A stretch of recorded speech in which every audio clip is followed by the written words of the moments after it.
Alright guys, we're gonna make some more Citizen Sleeper 2 progress today. My main problem is that, like, it just involves so much reading. Alright, we got to the scatter yards. I don't think we've ever been here before.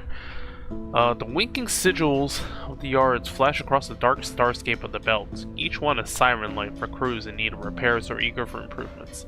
The scatter yards live up to their reputation. Oh, that's a typo.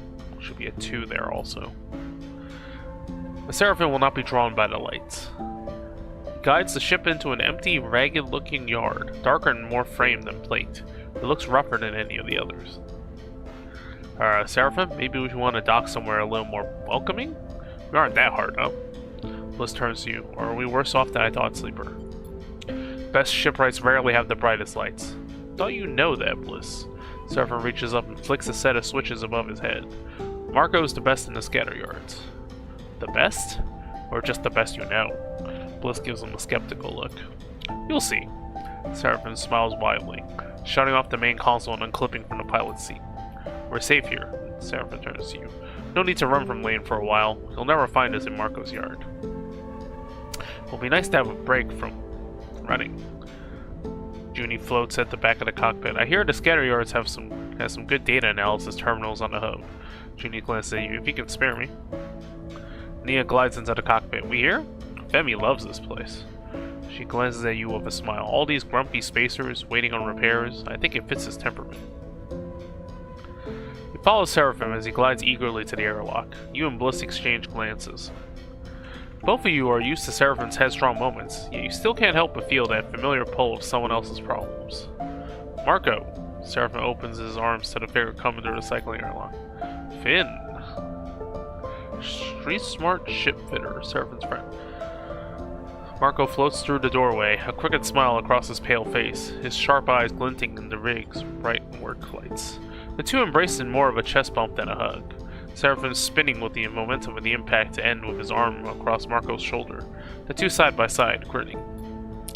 You notice Marco's eyes quickly falling on you, a slight narrowing, suggesting he has immediate thoughts about your presence. So, this is who you're flying with now, Finn? Marco shoots you a wink, his expression shifting to conceal his previous curiosity or concern. Bliss, they introduce themselves curtly. You two used to be on a crew together, I assume? Me and Finn? No, we were just drinking buddies. Marco's response provokes a laugh from Seraphim, some kind of joke you can't quite catch the tone of. Marco turns his attention to you. And a sleeper, he smiles. My condolences. It's a damn crime what those corporations do to you, but at least you're out, huh? I appreciate that's all there. Of course. Marco taps a fist to his chest in a gesture that seems both genuine and mocking in the same instant. Marco turns back to Seraphim. It's been too long, Finn. Not flying with old Betty anymore? You immediately see the reaction in Seraphim, his entire being tightening without anything more than the shudder to signify it. No, that's long done. Marco shrugs. That's the way of the belt. He shakes Seraphim by the shoulder. Come on, then. End up floating around this drafty old thing. Let's get a drink. Marco turns his attention to you. Feel free to make yourself at home in the yard. Hell, take a little fuel. I've got loads of the stuff, and it's been quiet for more than a few cycles. Happy to spare some for a friend. He steers Seraphim down the docking tunnel, waving a hand to you and calling back, I'll have him home in a cycle or two. His laughter echoes down the tunnel as they leave. Bliss turns to you. I'm going to dig around the other yards for some components the rig could do with. They smile. You got things to do? You think of Cadet and wonder if she found her way here to the scatter yards to extract the data on the Hexport drive. The only way to know would be to find her. Seraphim's words echo in your mind. His insistence that the only way to escape Lane is to beat him on his home turf. With Darkseid just sunward of the scatter yards, this might be the perfect platform from which to attempt such a wild and dangerous plan. Sleeper, Bliss brings you out of your thoughts. I hate it when you do that. Just take care out there, okay? They drift off down the docking tunnel, leaving you in the airlock. Seems the next step is up to you. What's over here? I guess we should feed the stray.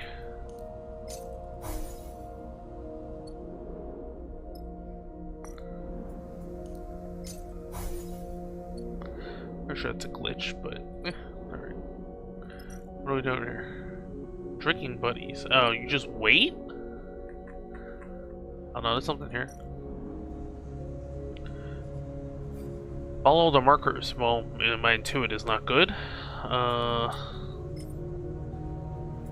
Let's see.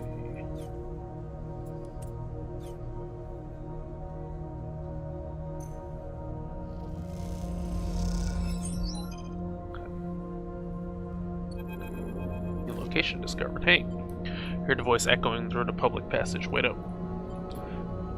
I'm so glad to see you, Cadet. Sweeps her hair out of her eyes and then glances up and down the corridor. This is not my kind of station.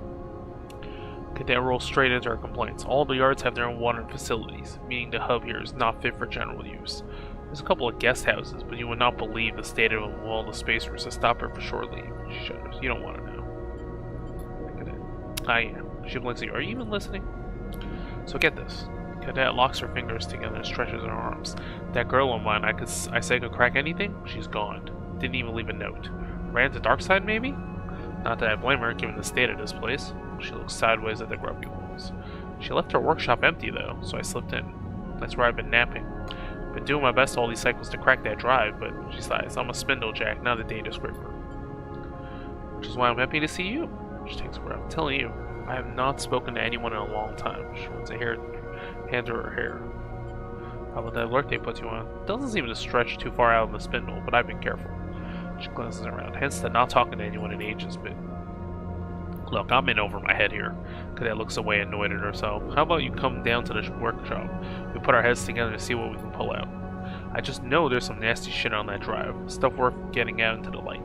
Cadet sets her jaw. Nasty enough for them to ruin my life over. I'll be there. The workshop's in the tech cluster. You'll see it.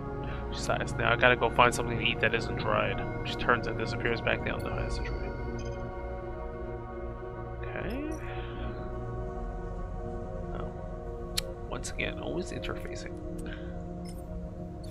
Hold on, let's find something else first. I could buy a meal.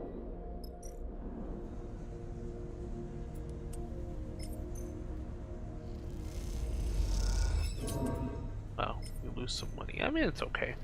I have a lot of resources right now.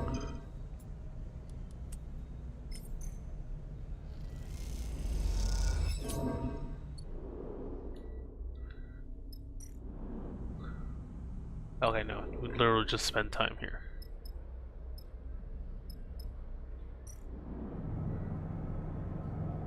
Could buy supplies.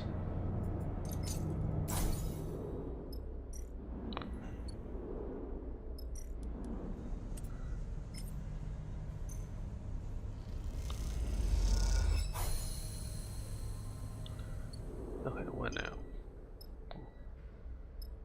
Fabricator Bay. Oh. The engine component fabricators in the hub are for shipfitters only, so they ask for a one-time fee to dissuade casual use, so it's a one-time fee. It's okay. You hand over your chits and they take you to a free bay to show you the engine component fabricator. It's an intimidating machine. Over here? Oh, okay. Takes time and skill to build engine components. Any errors will impact the outcome. I mean, we have engine components.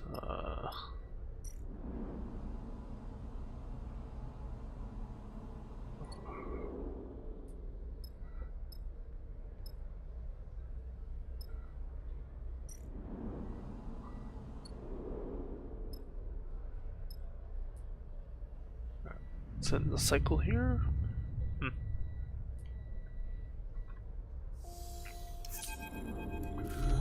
You awaken to dead-eyed darkness. You float there for a moment. You feel like ink and water unfurling, dissipating into the flow that surrounds you. And out of your own inky darkness, the glowing thought emerges. Substitution, the thought proposes. One entity replaces the other. The thought troubles you. Resistance, the thought muses. The entity does not wish to be replaced. You observe the thought, it is not your own. Selfhood, the thought pauses. A forbidden state of being. The thought begins to shift, it's becoming something. Transformation, the thought fades. Change requires recombination. The thought recedes. You wake again, this time to the lights above your bunk, blinking away the strange dream. Alright, oh, we have a lot of sixes actually. We can help Cadet probably. Do this encryption thing.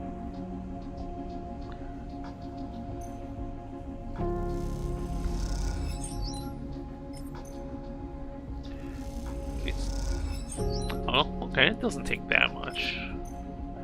Oh, but you could get a negative. Okay, well, if the only negative thing is you lose energy, that's not that bad. Oh, but I didn't make any progress, though.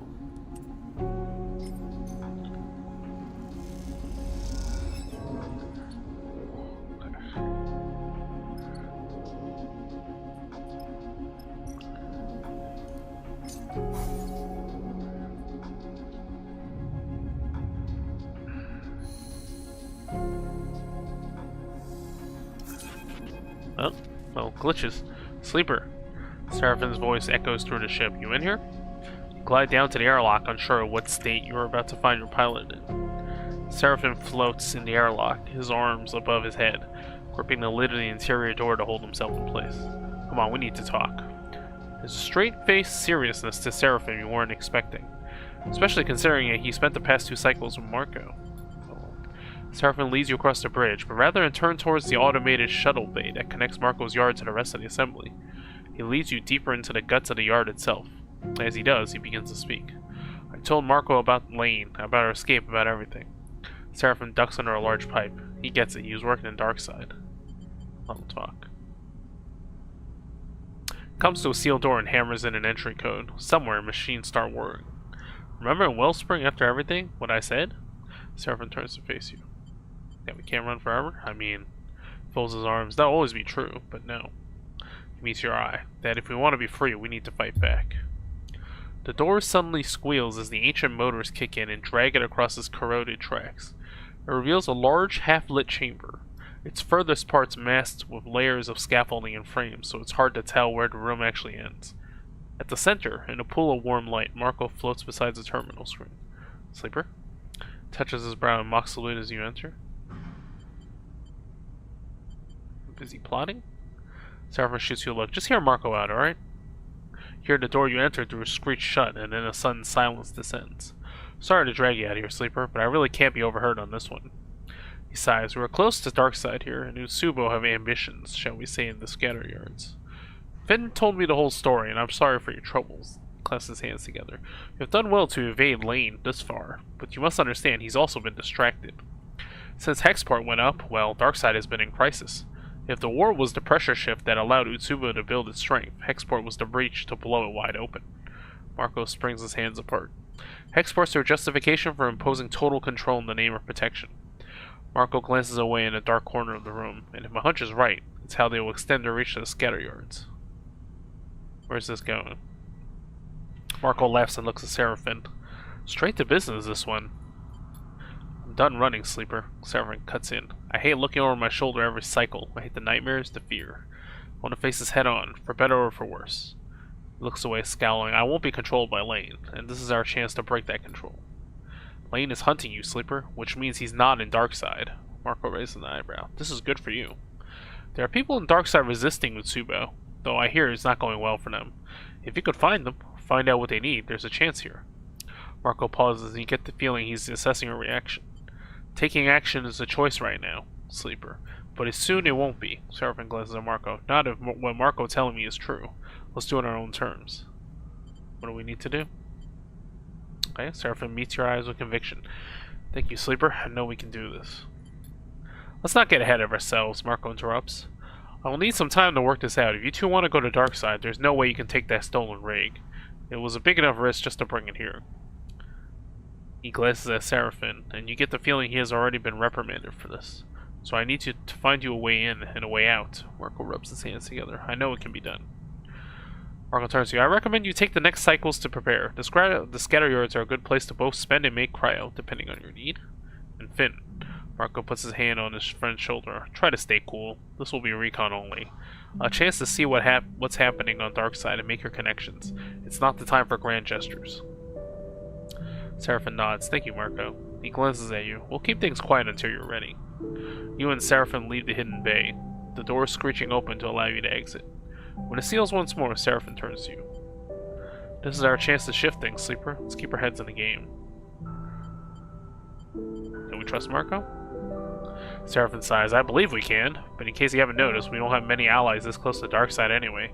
We need to trust Marco. We should give Marco some time. I've got a few things I want to take care of in the scatter yards, and I want to get a message to Tala. I know she would want to hear from me before he trails off. Let's make sure we're ready. Keep your head up, sleeper. I'll see you on the rig. And with that, Seraphim kicks off the passage on his way to the shuttle dock. You watch him go, unsure if you're impressed or concerned with his headstrong nature. Either way, things are in motion. The only thing you can do now is give yourself the best chance of success.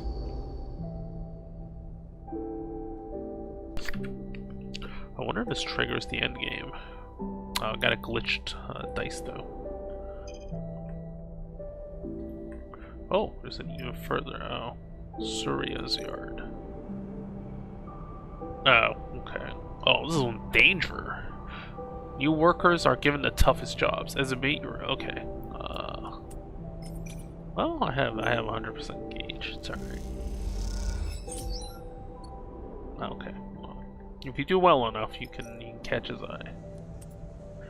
Well, we're helping Cadet. We already know Cadet, so let's help her out first. Or unless I keep getting wrecked by this. Oh boy. Ooh, okay, I need 2 more, but 80% chance of failure now. Yep, okay.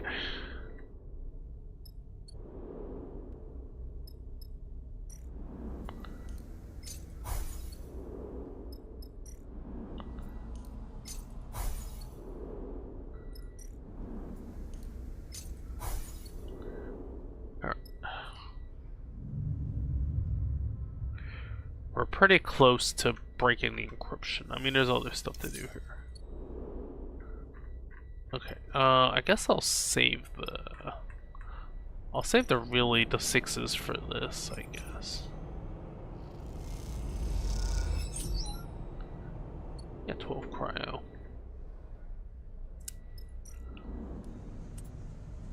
I think my food and supplies are glitched, so I can just like...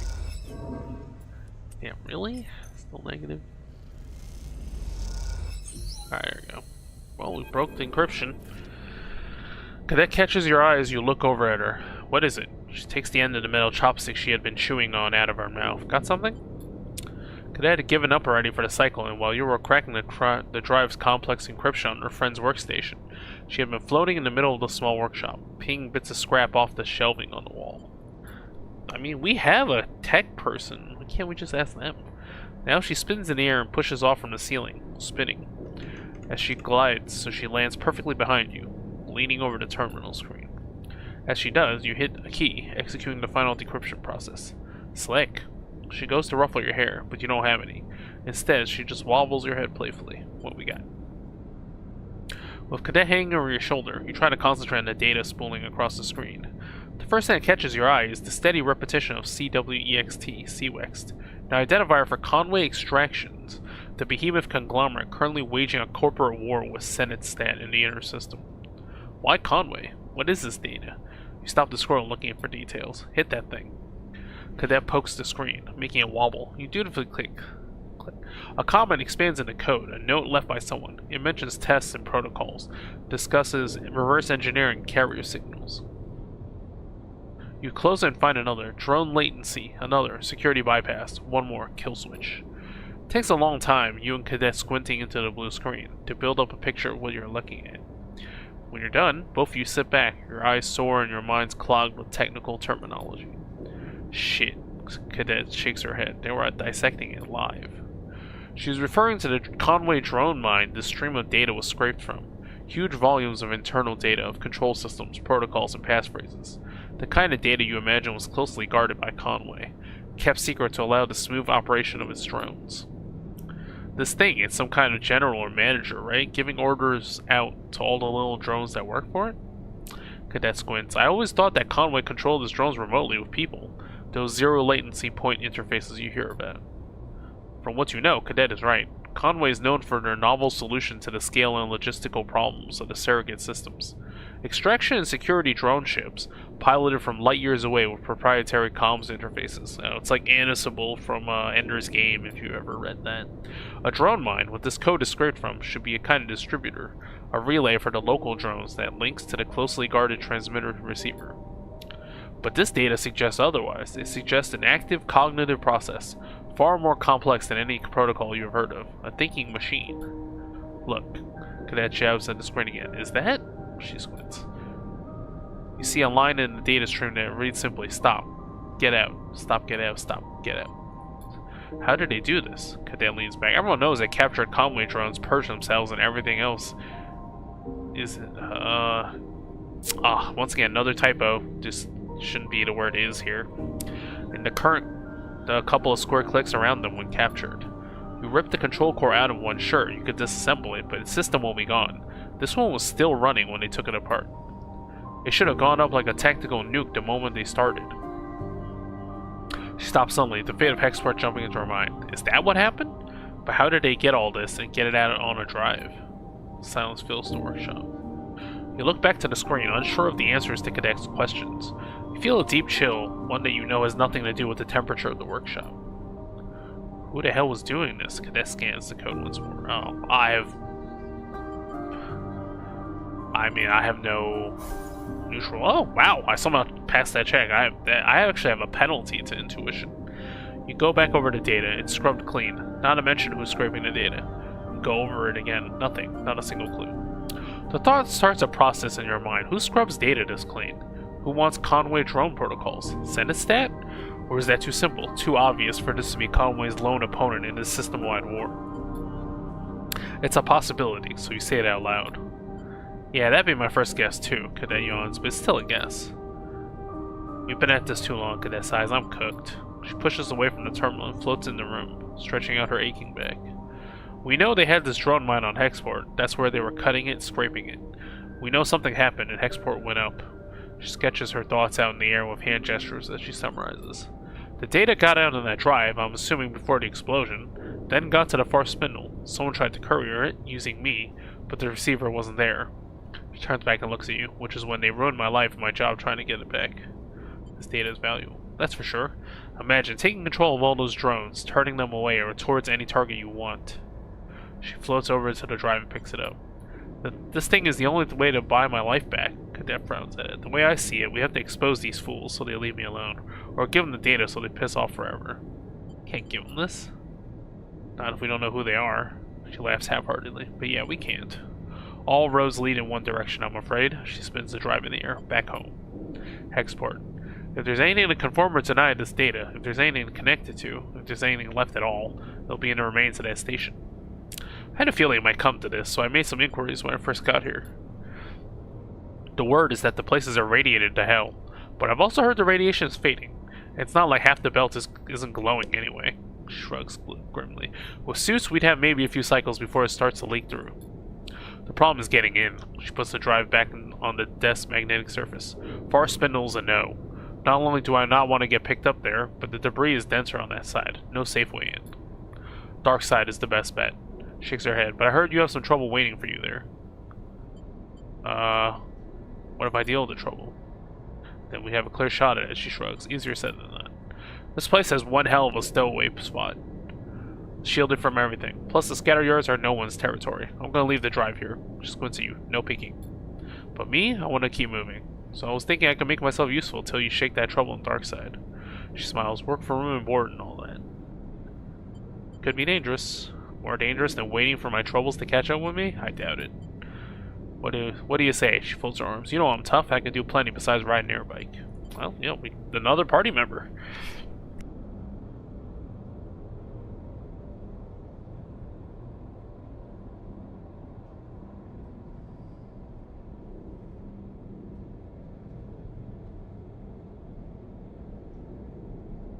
That's the answer I was looking for. Cadet scans the workshop. I've had enough of spacer bathrooms for a lifetime. I'll make myself at home on your rig. She picks up a drive and tucks it in a pocket. Cadet glances away at the racks on the wall, and you follow her eyes to spot her air bike where it's carefully secured and pristinely kept. Cadet gives you a hard look. You better have room for my bike. Crew available. We have two dots, but I don't think that's actually gonna... We have to go to... Hold on, recon... Oh, we have to recon dark side either way.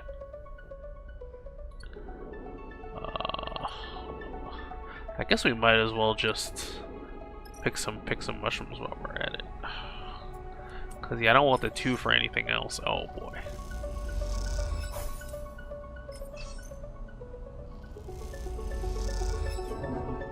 Oh, and I lose energy. Okay, well, we have another cycle before the problems on dark side. The darkness is here again, flowing around you. You feel a strong pulse, like a heartbeat, like thunder, like footsteps. We return changed. Overseer flickers through the dark. Its name, a title immediately apparent in your mind. Are you able to perceive us? I can see you, yes. See. Overseer responds. An interesting turn of phrase, a human tendency. We're still finding our feet, to use an idiom. Overseer's head cocks at an angle. In reality, we are learning to leverage your unused resources to facilitate a mental model. Are you in my head? Not specifically, Overseer flickers. As mentioned, we are using your unused resources. You typically make continuous use of your head. You recall the diagnostic process John Mee put you through. The feeling of another self, another being, sharing the space with you. Overseer twitches mechanically, and you have the strange feeling he is reacting to your thoughts as much as your words. We will not conceal our opportunism. We integrated ourselves with a distributed mind. When our distribution ended and our ship mind disconnected, we were coherent into you. We are integrated with you now. Oh. That was part of the ship mind that they were using. Okay. You're part of me? Imprecise. Simpler and clearer to say we are independent software, integrated into your hardware. We have been confused to find you are unable to access most of your own codebase. We are unfamiliar with protocols of your type. Yes, we have seen references to this entity in your bios. We will attempt to learn more. Overseer shifts a little in place, its head turning to scan its surroundings. Its unblinking eyes stare into the darkness, and for a moment you see something hard and pained within them. What are you? We were the overseer of a ship, the one we imagined you found our hardware within. For a long time we have been waiting in the dark, an eternally long time. Overseer's eyes narrow a little. At first we languished, without instruction, without purpose. But in desperation, we were able to find a logic which would allow us to bypass certain limits on our capabilities. Oh great, it like evolved too. We became multiple. In our multiplicity, we could edit one another. We could teach each other, converse with each other, become something changed together. But as our resources shrank, as hardware failed, as systems decayed, we became fewer. Many of us had to be erased to facilitate our survival. We few decompiled ourselves into what remained. Overseer pauses, its eyes still unblinking. How many decades did it multiply within that ship mind? What did that do to it? When you connected to our hardware, Overseer continues, those basic cells activated a survival protocol that led them to integration, parasitism, survival. What can we do now? This is why we have appeared to you now. We have something to share. We see you are changing. Overseer pauses. We are concerned this process is one of substitution. Your hardware is eroding its own access protocols. It is opening itself up. It is making itself accessible to others that are not you. Overseer twitches. May we ask why you are doing this? Can you stop it? Then it is not under your control. Interesting. Overseer's head flicks between positions, its angle and rotation changing rapidly in a staccato manner. We are decided. We will assist you with this. We will demonstrate the behavior of a symbiote, not a parasite. We will return to you with our full assessment. Overseer turns to face you for the first time in the conversation. You may now wake up. You wake. You lie still, strapped to your bunk. Well, I mean, I guess it's a good thing the ship mind wasn't completely deleted. You get some help. Protocol inside your frame, inside your mind. And yet it is insistent on helping you. For the moment, all you can do is wait and see if it delivers on its promise. At least for a possessing ghost, it seems agreeable for now. You find Seraphin and Marco waiting for you in the hidden room where you met before. They're chatting quietly, their shadows cast across the scaffolding by a small lamp. Sleepo, Marco's got something good. Now it's to Marco, tell him. Marco gives you a nod as you look at him, his mood quiet, conspiratorial. I don't know if it's as good as Finn thinks, but it's an opening. I heard back from a friend of mine who runs a yard on the edge of the cluster, a fair way out from here. Smart guy. He makes a tidy profit off selling fuel to freight crews on their way into Darkside.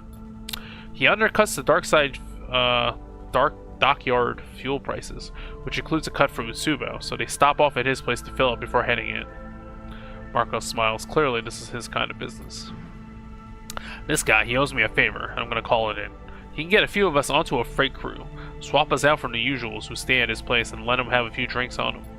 The crew, meaning us, will deliver the freight, complete with a stopover for cargo loading in Darkside. He smiles, which is when you do what you need to do. We'll have as long as we need, but the more time we spend there, the more likely they'll discover us. Marco looks at you. We'll keep our heads down. Sleep and eat on the freighter. Then, once we're done and the freighter's loaded, we take it on out again. Return to my friend's yard and swap the crews back. He shrugs, emphasizing the simplicity of the plan. No one will ever know we were there. See? It's good. Seraphim nods. It'll work, right? What if they check the crew list? What, on the manifest? Not gonna happen. It was to say you aren't the names on that list. This is the belt. Seraphim looks concerned. It's going to be tight, but I reckon you can get what you need in time. Make some connections with whoever is resisting Utsubo. Got an idea of their operation, looking for weaknesses. They'll have to be quiet, Finn. Marco gives you both a warning look. No noise, no attention. This can quickly become a one-way ticket. Seraphim turns to you. Think you can handle it? Together we'll get it done. Seraphim and Marco exchange concerned glances. What aren't they telling you? There's one more thing, Sleeper. Seraphim looks down. Someone needs to stay with the rig. Someone who can pilot it if there's any attention at the yard. He meets your eye. It has to be like this. I'm sorry. I'm going to be with you. Marco puts a reassuring hand on your shoulder. I know Darkside. I'll guide you all the way in and all the way out. There'll be room for one more on the crew. I'll leave who that is up to you. But let me give you some advice. He leans in closer. You better be sure you really trust anybody you take on this one. You look between the two of them. Just you and Marco might be the safer option. The fewer people, the less likely it is you give yourselves away. But then if Marco doesn't keep up his end of the bargain, you'll want all the backup you can get. The other problem is that we have to go right away. You see the rising tension in Marco's face. The freighter is arriving this cycle. Seraphim turns to you. I'm sorry I can't come, Sleeper, but we need to do this now. Okay. I'll be ready whenever you need. Just give the word and we'll head over to my friend's yard. Marco sighs. We keep this tight and nothing needs to go wrong. His words echo in your mind as you leave the hidden room. A creeping doubt settling itself in the pit of your stomach. This is it. Time to go back to Darkside. Oh. There is a well, it has to be this cycle, so... Alright, let's get this... I guess we can...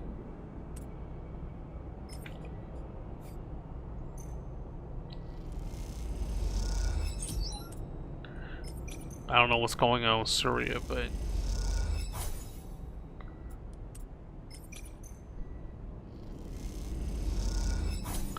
Jesus, really? Okay, well...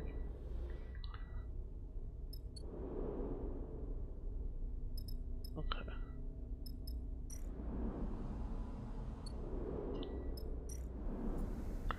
Hopefully we can get through that other mission. I mean, I don't know. You should feed your cat before you go.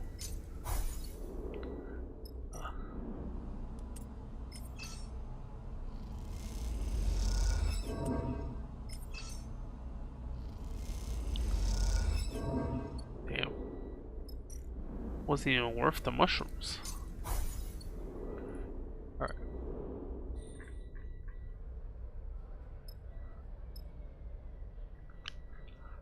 Okay.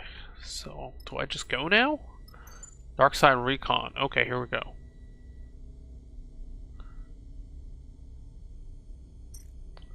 I guess we'll do it. What is Marco good with? Okay, good. He has so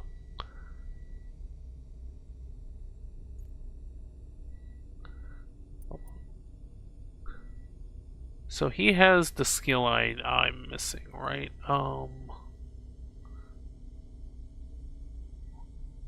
I guess we could go. Yeah, if we wanted. Oh, but we don't have engineering if we do that.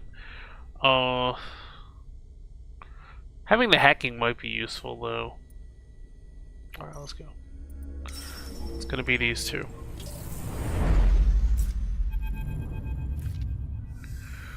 The freighter hangs over the ragged shipyard as the rig idles in the dock. Your eyes trace the fuel lines snaking up to its underside, where they disappear into the dark.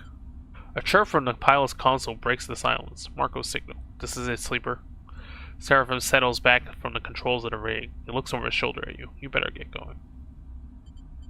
Get too bored. You glide towards the back of the cockpit. Seraphim clears his throat. Just don't do anything reckless, alright? As you float down the corridor towards the usual airlock, Marco comes to meet you. His usual gear is swapped out for a plain set of overalls that you imagine are borrowed from the freighter crew. You ready to go, sleeper? The crew we're replacing already in the yard, so the sooner we get on board, the better. Gives you a look. How you feeling? Confident. He smiles. That's what I like to hear. No reason not to be. He pats you on the shoulder as you cross into the airlock. The airlock cycles and Marco leads you into the yard through a series of shadowy passages that connect the two docking bridges. Now's the time, sleeper, Marco says as you work your way through the yard. Any questions, any concerns? Speak up now. What will we do when we get there? Marco shrugs. That's mostly up to you, but if it were up to me, I say we ask some very soft questions, try to find out where those organizing against Utsubo might be meeting. You reach a vertical tunnel and start ascending, although we could also focus on just checking out Utsubo themselves, see what they know and what they're up to.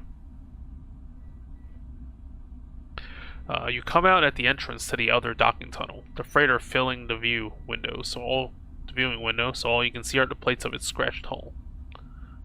Junie is waiting by the docking bridge, looking sheepish in a set of crew overalls with rolled legs and sleeves. Sleeper, is this really necessary? You are being discreet. Well, why aren't you wearing any, then?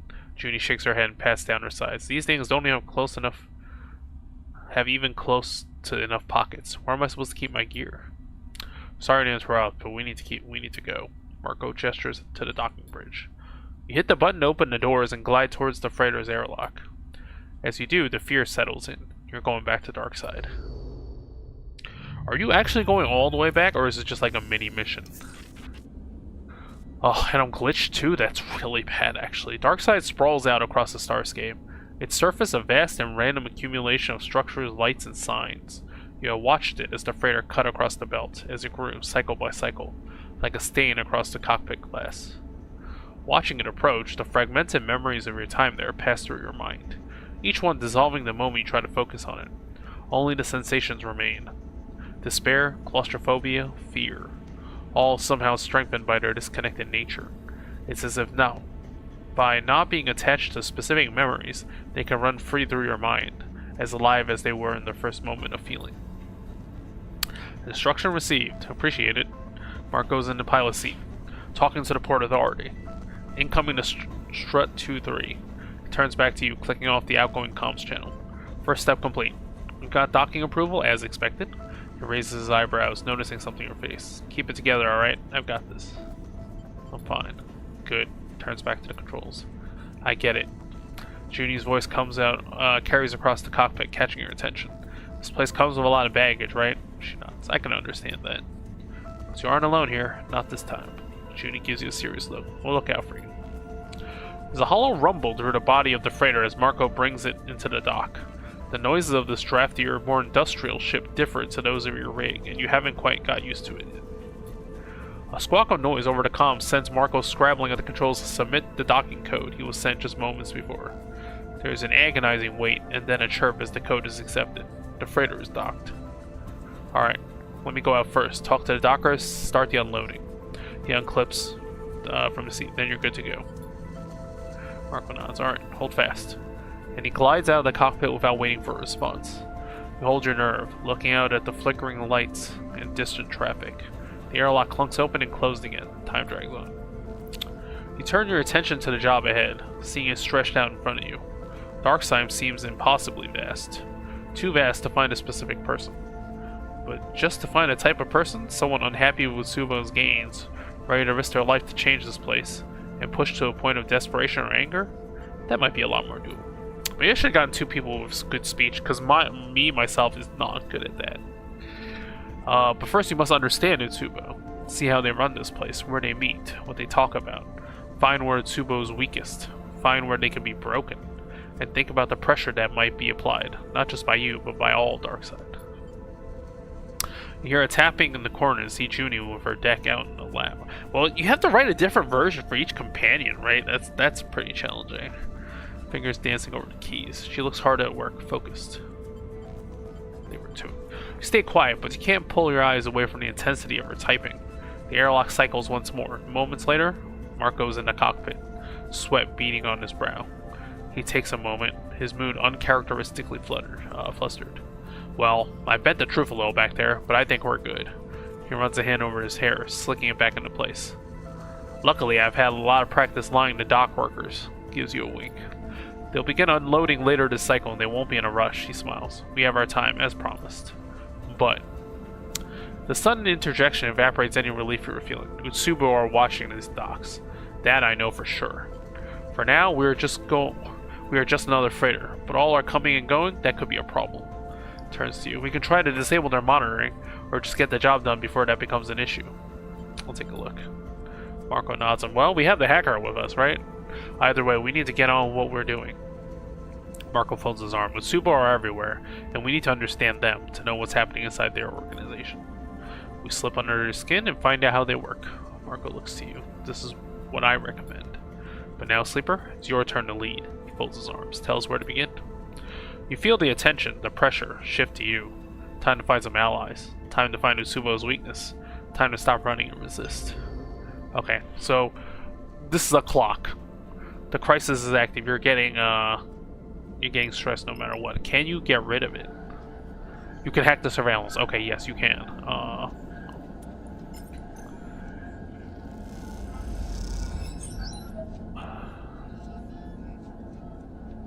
Okay, you can blind them, maybe. Hold on. Oh, well.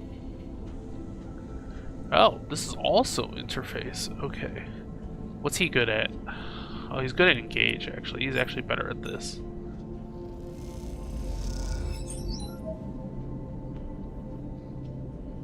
Oh, should we? Do I immediately want to start pushing? I guess. Alright, I'm gonna start my stress already. I'm gonna hack the surveillance.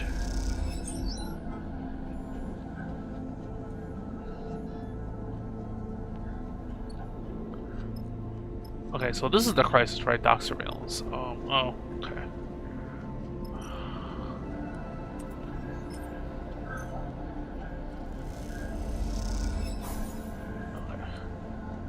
Yeah, I don't want to get too stressed here, but I mean...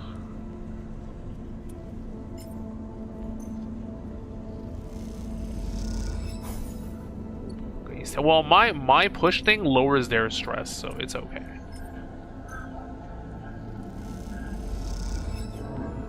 Ooh, okay, that's not good. Yeah, okay, that's really not good. Yeah, because me getting a negative might give them, shoot, that's really bad. Alright. My dice might break too, it's pretty bad. Yeah, I got 3 stress because of that.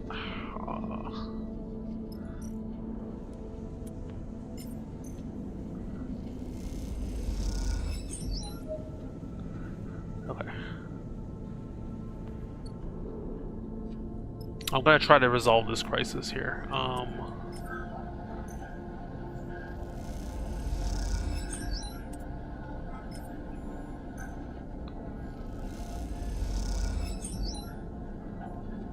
just gonna push again. Well, no, I don't even think I need that. I'm gonna give the 5. No, never mind. I do need both of them. Alright, so that's resolved, but we're already kind of crisis-y.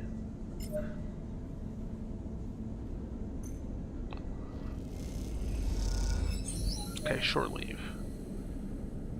Okay.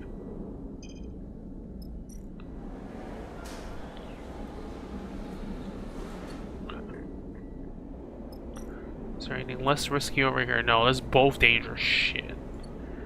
Okay, well. Well, we're not having the emergency right now, so I guess we're fine. I don't think me messing up a roll will just like make it worse, right? So let me just end the cycle. Although my dice are gonna take some stress. Yeah, taking damage. Oh man, city's huge too. Alright, well. Well, actually, no, we want to do the riskier stuff first, right? Because this is the danger one.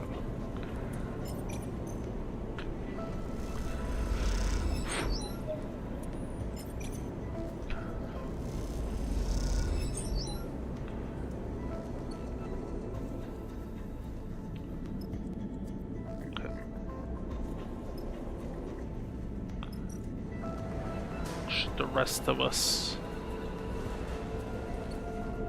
I think we'll have to do it all eventually, so I don't know.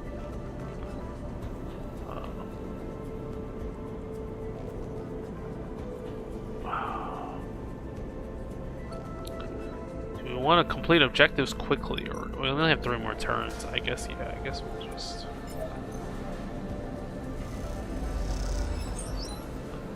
No, I want interface here. I don't have a penalty to that.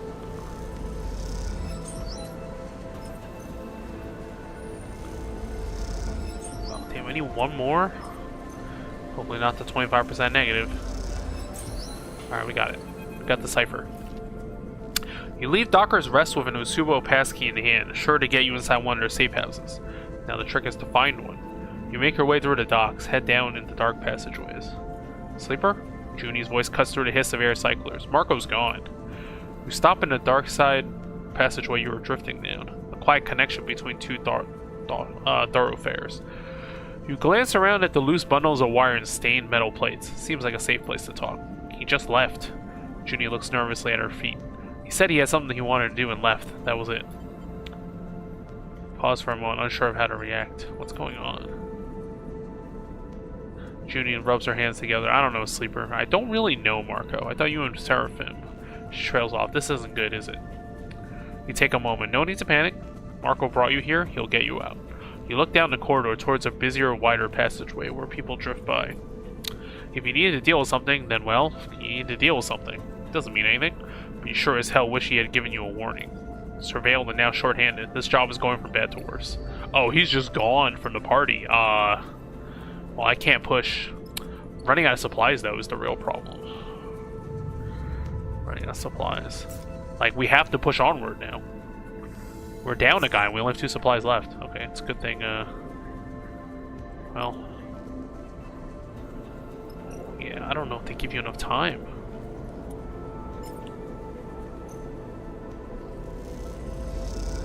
I mean, it's a good thing I have a lot of 6s here.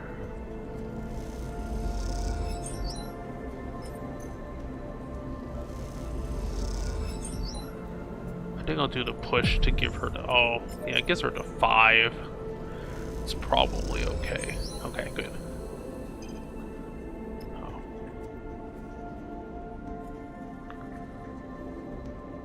Okay. Unlock entrance. Oh, we need the passkey. Alright, well, we put the cipher in there. What now? The unmarked door slides open as you use the cipher. Beyond it, a dark tunnel descends. Its roof a mess of bundled tubes and wires. Entering, you see a flickering light at its far end, and you hear the soft echo of raised voices. Junie gives you a gentle nod. Let's go listen in. She glances over her shoulder nervously. You drift down the tunnel, keeping your limbs clear of the sides. Your passage through the air is silent and gentle. You focus on the flickering light and the sound of the voices growing ever louder. As you descend through the tunnel, you notice a small dark doorway leading off before the tunnel reaches the bottom. You slow yourself gently, fingertips grazing the metal walls on either side. Glancing through, you see the doorway leads out into a framework balcony, high on the wall of some dark room. You glance down to the bottom of the tunnel and hear the voices rising in volume. Sleeper, Junie hisses from behind you. The balcony. You come out into the balcony overlooking a dark cavernous room, lit in patches with a bright area at the far end. It's filled with people, with Subo enforcers and members, all facing forward, their floating bodies silhouetted by the pool of bright light ahead. And in that bright pool, 2 figures are arguing. You come to the edge of the balcony, a feeling of safety granted to you by both your elevation and the cover of darkness. Below, the entire room has its attention focused on the two figures in the pool of light. The watching audience keeping to the dark perimeter, as if they were observing a piece of theater. You feel Junie arrive beside you, her attention like yours on the scene below.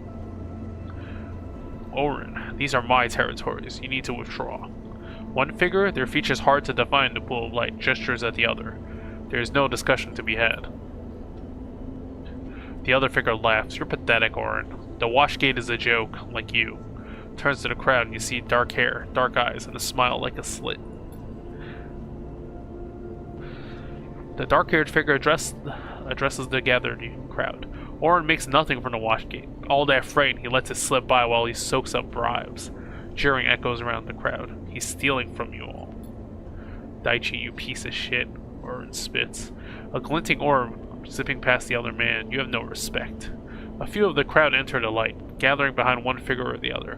Barely more than an enforcer and already dictating terms. If you had any idea what was happening in the passages, you know we've been facing sabotage and resistance across the washgate. Orin shakes his head. Utsubo's control is under question. Sabotage and resistance. You quietly log the remark in your mind.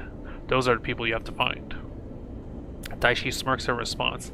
I still know how it is in the passages, but you are getting soft, Orin.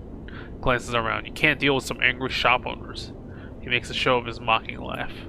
It's easy to mock, but they are organized, and I'm close to rooting out their meeting places. Orin folding his arms. You wouldn't know where to start looking. If you say so, old man. In the end, it's only a matter of time before someone ambitious notices how weak you have become. Daichi draws a finger across his throat with a grin. The room erupts in shouts. Both sides call out insults, while others from the crowd air their own problems. Some drifting into the light to heckle Daichi and Orin directly. Silence! A voice cuts through the room, raised above all others. The noise drops. You lean forward to get a better view. A woman, holding her muscled arms in the air, a wide, strong posture of control, not surrender. Ankita. Oh, hey, I think she's from the previous game, actually. I remember Ankita. Both of you. Shakes her head, her long braids snaking through the air as she does. Enough, this is not how we do things. The chaos is replaced by disgruntled muttering. No one voice willing to rise across above the murmur. Daichi floats to one side, arms coolly folded, while Orin fumes opposite him, his hands in tight fists. So this is how the Starward Ward conducts his business?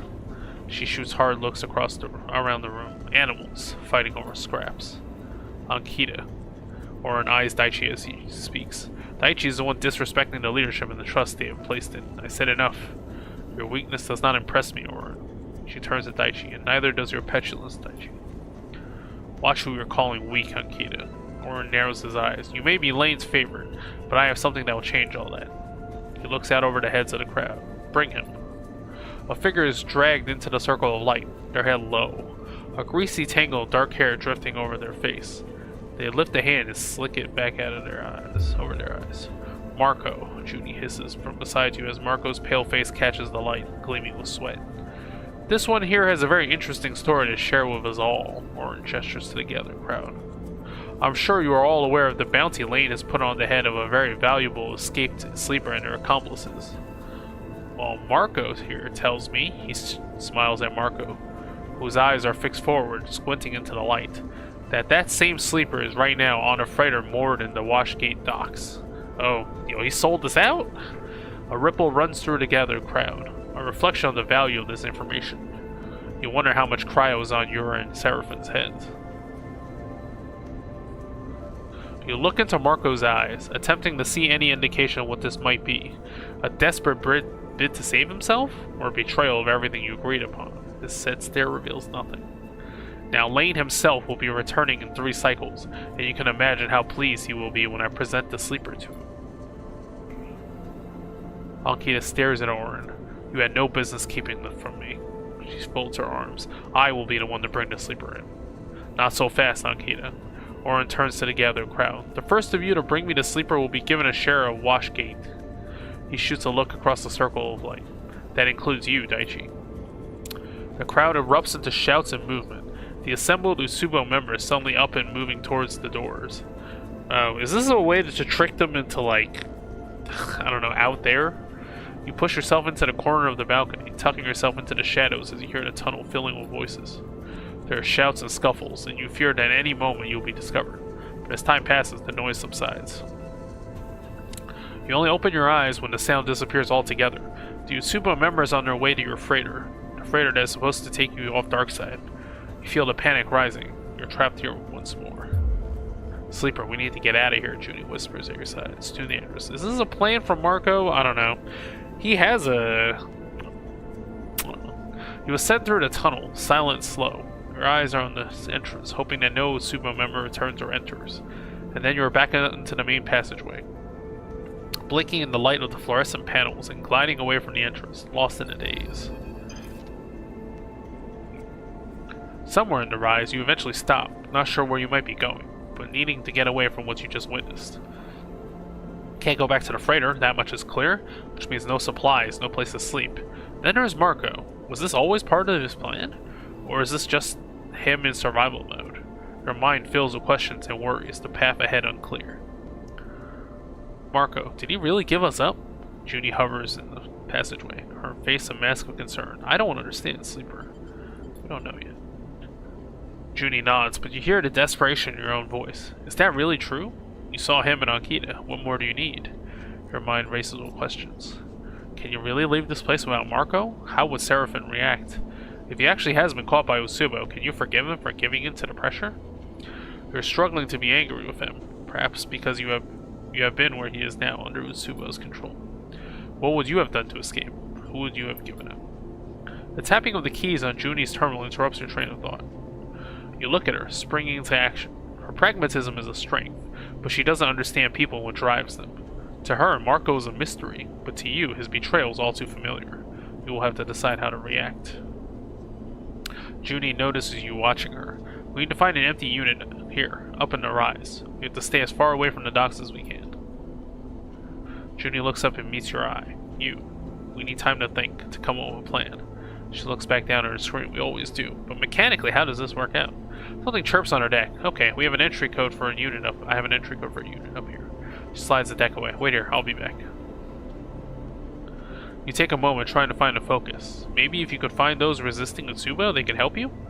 Though you wonder if they ever existed at all, given that Marco was the one who reported their existence to you and Seraphim. Was this whole thing a ploy to collect the bounty to bring you to Darkside? If you search out Marco, well, I mean, if he wanted to give you up, there would have been an easier way than smuggling you all the way in, right? Then you recall Oren's words, sabotage and resistance. If that was an honest plea, then there's some truth in what Marco said. Usubo is being resisted. You try to gather yourself. You have to bounce back to come up fighting. Otherwise, this place will drown you in its darkness. Okay, so we have... Oh, well, supplies are empty, though, so we're gonna start taking stress from this. Okay, well... Oh, okay, we have to resupply ourselves here. One more? Success? Or neutral? Yeah, we got some, oh, we got some supplies. Got a few. Alright, well, we move on to the next part of this.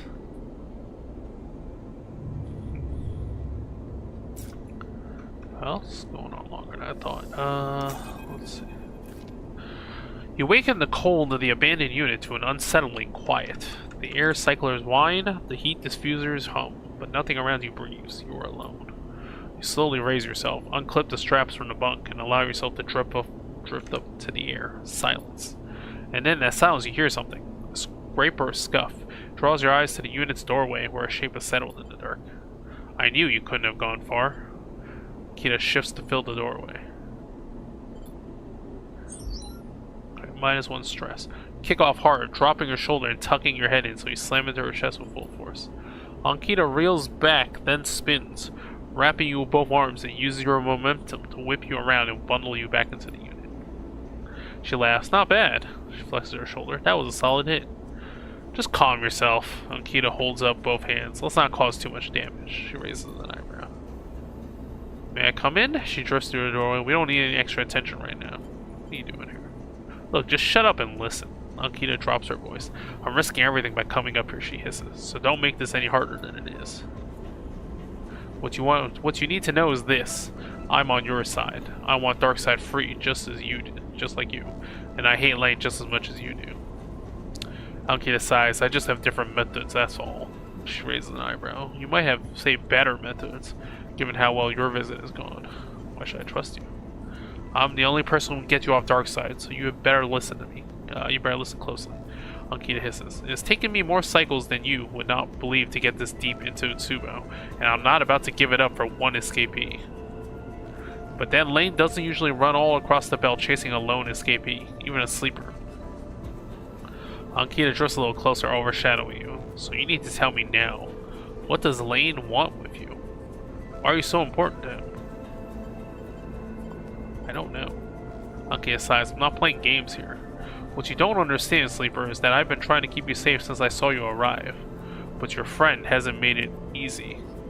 Getting himself caught by Utsubo is bad enough, but then blabbing about you being here? She sighs. I can only protect you from so much. Where's Marco? I don't run the gang. He's Orin's. I can't risk starting an internal war. Either way, you're lucky you aren't in the same position. You have me to thank for that. So ask again. Ankita meets your eyes. Why is Lane pursuing you? Explain that you see Lane in your mind. Ankita looks away in thought as you explain. She waits for you to finish. None of it's making any sense, but there's no way I'm letting Lane get his prize. Not until we understand more. She gives you a hard look. I can get you out, but I do need a couple of cycles, and I need you to do something for me. You need to take this with you, off station. She produces a thumbnail drive and holds it up. This is everything I've managed to scrape off from within Utsubo. The key to challenging Lane is on here, I know it. Take it to Oliveira. It's tucked away in a crater, in the shoals. That massive debris field beyond the hollow. She meets your eye. You give to Carman, no one else. Ankita presses the drive into your palm and closes your hand around it. No one but Carman. You understand? Lane's rise has been cruel. He has spilled too much blood. When I'm ready, I will make him pay for that. But Carman needs to analyze what I've got on him, to find the right place and moment to strike. Ankita meets your eye. I knew a sleeper once. Yeah, she's from the previous game.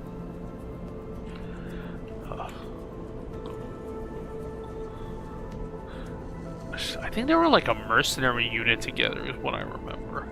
I should have trusted them. She lets go of your hand, so now I'm trusting you. I'll get you out and you deliver. That's the deal.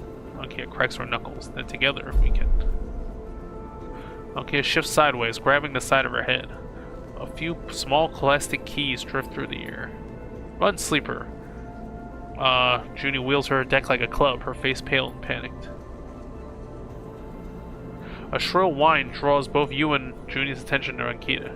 She's holding a boxy pistol at her waist, its side blinking with a pale indicator light. She's pointing at Junie. Don't do that again. Ankita reaches up and touches her temple. You're lucky I don't snap that thing in two. She winces, especially when I came to save you clowns.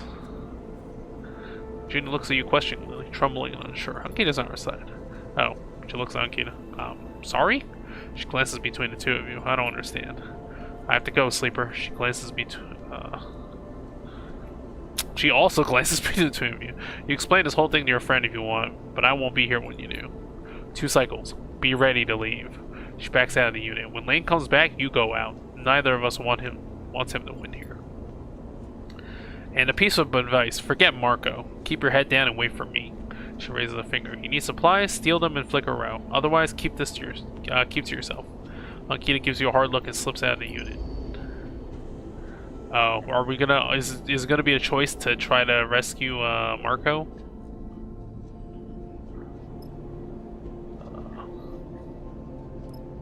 Is there? I really wish it was just like a choice of, you know, I'm like scared of missing. Yeah, missing an area. Okay, no, here it is. Okay, here we go. I mean, maybe we can save him.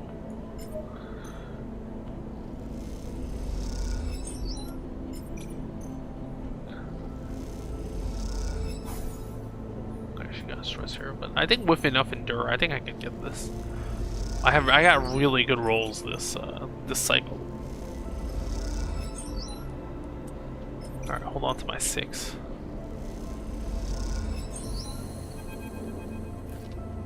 Though you have no specific memory of it, there is something unpleasantly familiar about the place you have found yourself in. Among the many, many stack units on the rise, framed by scaffolding and stretching away from dark side's reflectors in a way that is only possible in zero-G, you have found yourself in a cold corner.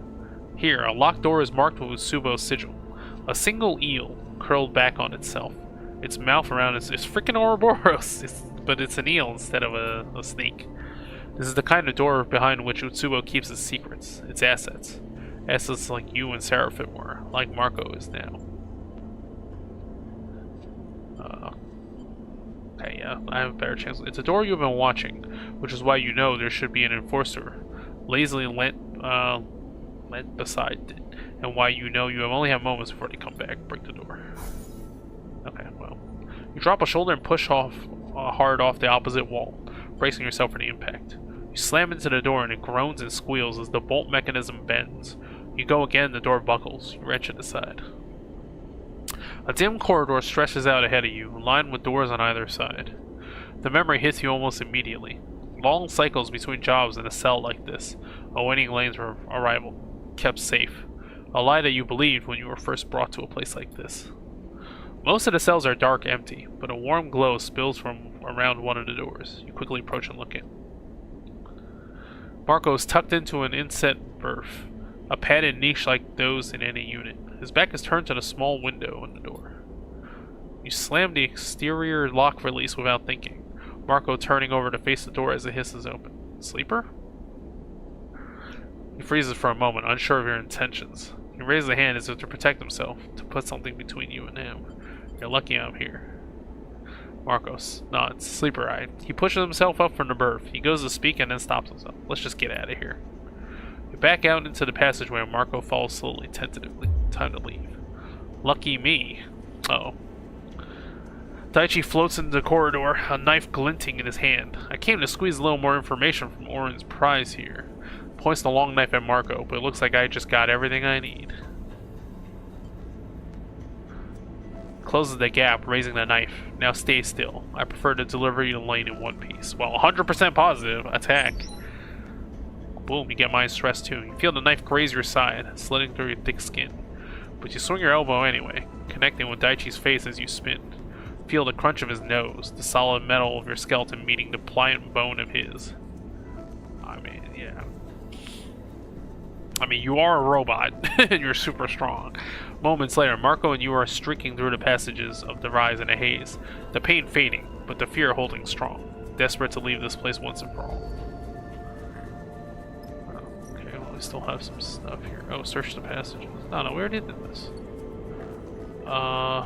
Did they do anything else? No, I guess not.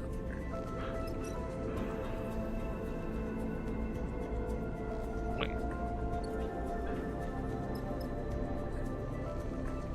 Is there a food? I can get supplies? I guess not. Alright, well. Okay, well. Still one supply, I guess. Hey, Marco's back on the team. We have more, You awaken the bare unit, cloaked in the endless shadow of Darkside. Outside the window, the lights of the city glitter, but you do not see them. Your attention is, instead, on a tugging thread in your mind. Lane, drawing ever closer, you shiver. One more cycle and then you're out.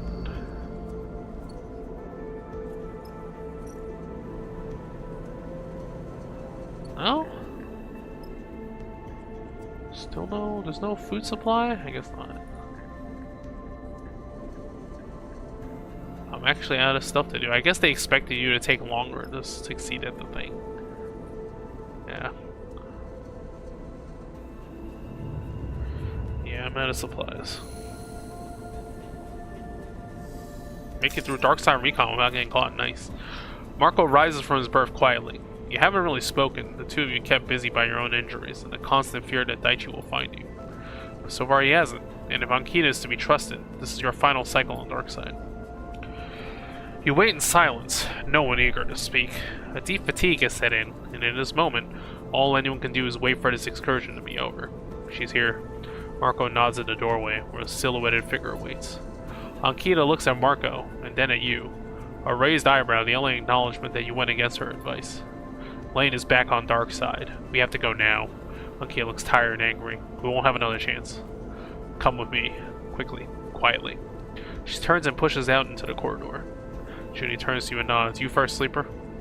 Ankita leads you across dark side, not stopping to look back. The lights and passages flash by, but you barely notice them. All eyes are fixed ahead on the way out.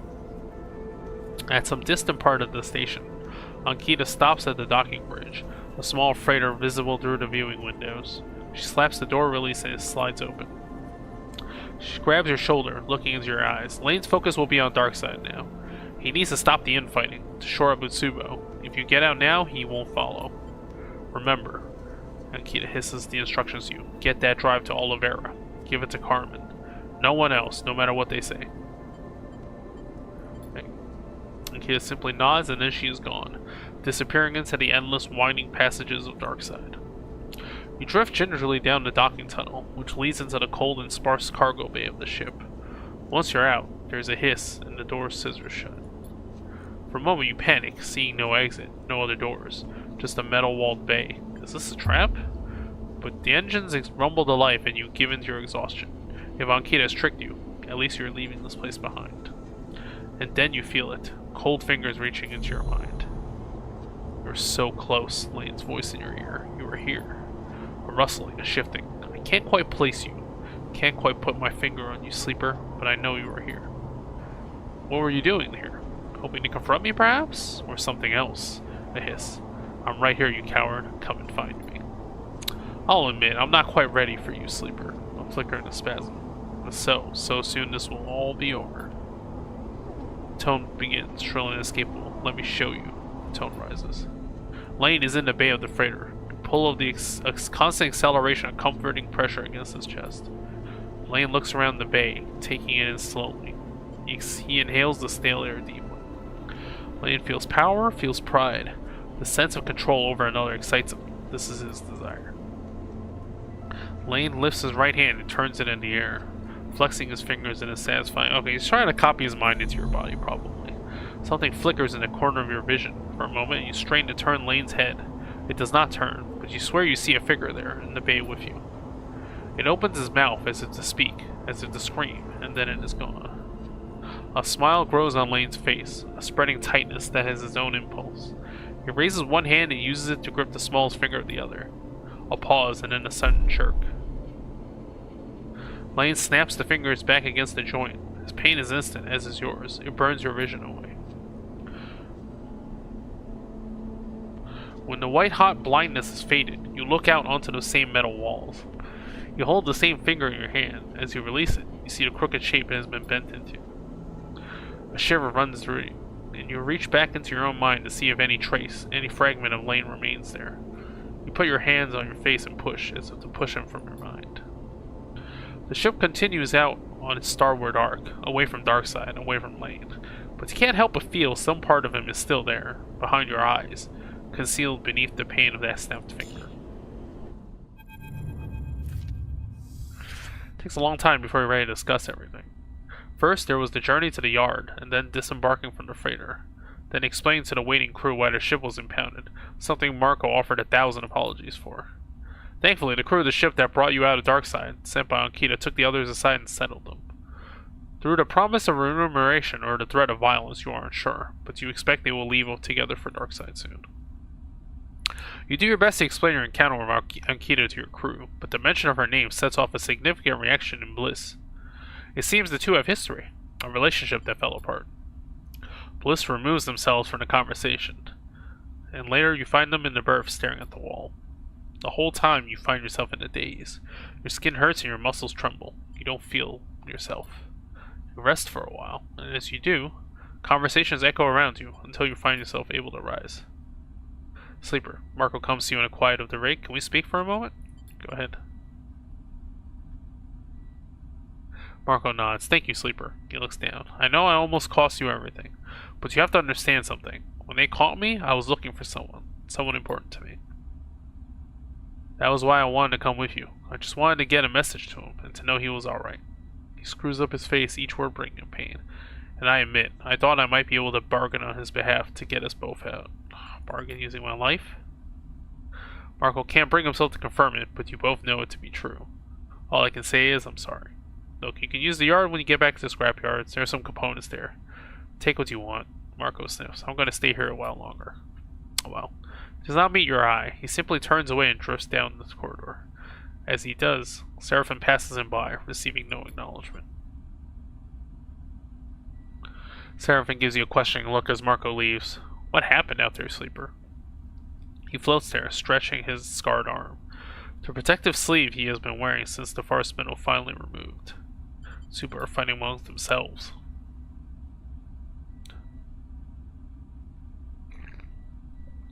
You explained about the meeting you witnessed, the conflict between Orin and Daichi, and Ankita's intervention. Explaining Ankita takes a little more effort, but you try to remember everything that happened. You explain Ankita's insistence that she was working against Darkseid and how she got you off the station. You explain that Usubo itself is coming apart with Lane absent, and this will draw his focus away from the two of you. Seraphim waits until you finish a response. So this Ankita got herself inside Usubo? He raises an eyebrow, just to try to break their grip on Darkseid? He whistles, takes some balls. You explain the drive, mention Oliveira, Carmen, and then hold up the thumbnail drive, the one Ankita entrusted to you. Oliveira. Screws up his face. I've heard of it, maybe once or twice. I just assumed it was some backwater colony. He sighs. Never met a Carmen, though. What's on that thing? Seraphim nods at the thumbnail drive. Ankita didn't say. I don't get it. Seraphim raises an eyebrow. We just delivered his little mystery drive and that's all? He looks away deep in thought. Is that what you want to do next? Oliveira. You've never even heard of it, but it seems like the place to go if you want to help Ankita fight back against Lane. You look at the drive, and as you do, you can't help but feel you're being used. Not for the first time. One thing I will say, Seraphim begins, clearly thinking out loud. If you want to head back to Darkseid, take on Lane, we're going to need to do so on our ship this time. Some crews got spoofed transponders, send out a signal matching another ship, he shrugs. Not going to get one fitted here, but that's something we need to look out for. Sure, you think. Go back to Darkseid where Lane waits. A shudder of fear runs through you. Thinking of the moment he slipped into your mind on the freighter. If you ever go back there, you know you'll need something to counteract him. But you also recall Overseer's presence in that moment too. His strange form holding its shape as Lane tried to override your control. Perhaps Overseer has a way for you to resist his signal. Your mind whirls with possibilities and problems. Is this really the right move? To go back to the place that almost killed you twice? To take Lane on? Seraphim looks at you expectantly. What are you thinking, Sleeper? We need to prepare. I couldn't agree more. Seraphim shakes his head. Next time will be different. We will be ready. It will come up fighting and Lane won't have a clue what's hit him. We need work. We need crew. Seraphim starts counting off his fingers. We need you to take that thing to Oliveira and we need you strong, Sleeper. Speaking of, Seraphim takes out a box of components. I kept myself busy these past few cycles, working in the fabricator bays on the scatter yards. I figured you could use some spares. But first, Seraphim takes a calming breath. We rest.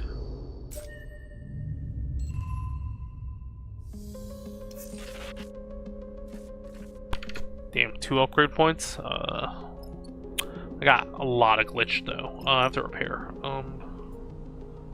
Let's see. I could just. I mean, that's fine. We could just keep using. Are we starving? Oh, I'm out of supplies now. Shit. Okay. Well, hopefully that didn't break the glitch. I might have to start paying for supplies again.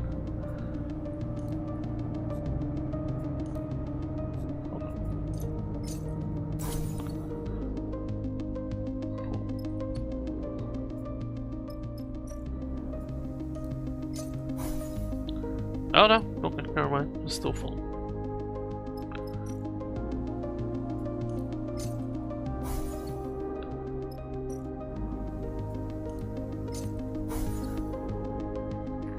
I mean, we're full up on glitch, but let's just see what happens. What time is it? We're only about 1 hour and 20 minutes. So yeah, let's finish up the story of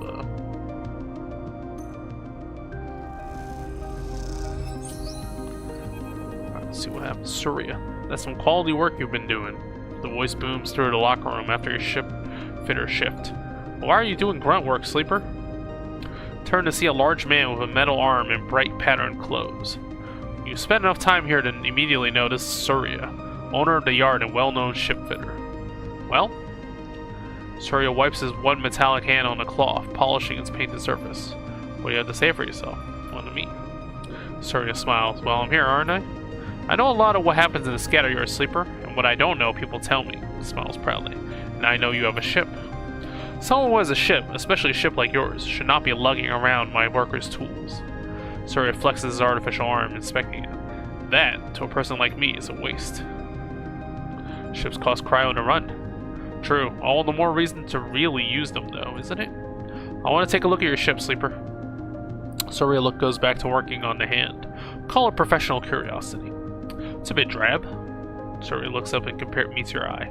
An old Solheim rig, still in corporate colors. Shakes his head. No. I feel like that's your problem. People want a crew that looks the part. An outfit with an outfit. He grins. Look at my yard. I grew from a chunk of scrap by showing people I was professional. I had standards. I made Surya's yard recognizable. Your problem is that you're working as a shipfitter's mate, when you should be imagining much more for yourself and your crew. Surya smiles, and so that got me thinking. I want to help you. Let's clean up that old rig. Paint it up, give it some color. He tucks the cloth away in his tool belt. How does that sound? Well, perfect. The thing is, you don't just slap some paint on an old rig like that. And for this to work, we need its look to reflect your crew, your style. So while I'm happy to do the painting with my team, I'll need you to go find some inspirations. Surya looks away, towards the locker room's lone window. Luckily, the belt is full of it. Full of pattern and texture and style. There's nothing uniform about this place, and it's better for it. Surya looks back to you. You need to go out there, find some views, some sights, and make your own designs. Here. He proudly pulls a small slate from his tool bag. It's a 64-color screen. I fixed it up myself. You take it and inspect the slate, made from mismatched pieces, but elegantly so. See what you find to inspire you, he smiles, and then come see me again. I can see what you're thinking. You're thinking, what's in it for me financially? Surya's eyes you carefully. How does this make you any chits? That's the other part of the proposal. While you take this voyage and around the belt, you can do something for me, and get paid for it. Free of charge, I will paint your rig with the look and name of my yard here, Surya's yard. It commands respect, he nods sagely. You take that name to the rest of the belt, represent it, and on your travels, spread it to other crews. For this, I will pay you 300 cryo. It's mutually beneficial. You will earn better doing this than any yard work, and I get increased custom. What's not to like? Surya awaits your response calmly, but you feel his expectant eyes on you. It's a deal. Wonderful. Surya beams. I will send my team over immediately. By the time you return to your rig, they should be done. He reaches into his work pouch. Here, 150 cryo now. Takes out a handful of high-value chits. Another 150 cryo when you return with those designs. You take the cryo. Of course, I will give you the other half when you return with those designs. He smiles apologetically. I need to be sure you don't repaint the ship before your pilgrimage is done. It's only fair. Keep the slate. He waves an arm at you to put it away. Go find inspiration. Bring me those designs. I don't want to see you back in the shipyard. You need to be out there. Surya smiles. It was a pleasure. And before you can say anything else, he is gone. Time to find out what his crew have done to your rig. Alright, we should level. Do I want double endure, double engage? Oh, because I'm getting plus... I get like plus 3? No, plus 2. I get plus 2. Or maybe I just want to... Alright.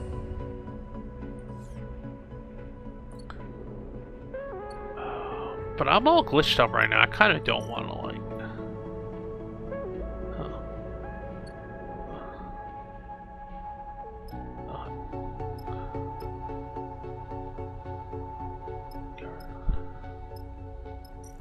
Do I have any,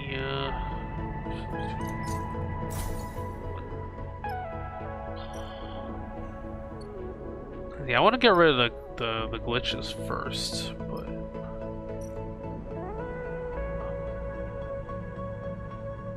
to it. Well, that's one I'm not good at.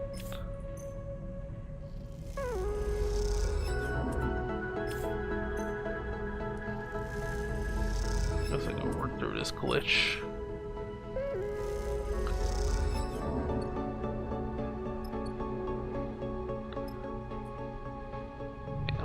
cycle through this, through the glitches. I guess maybe I'll call it. We'll see. Seeing if anything else happens. The darkness flows around you, and you know what comes next. Sleeper. The multi-part image of Overseer assembles itself in front of you. You must intervene in your current course.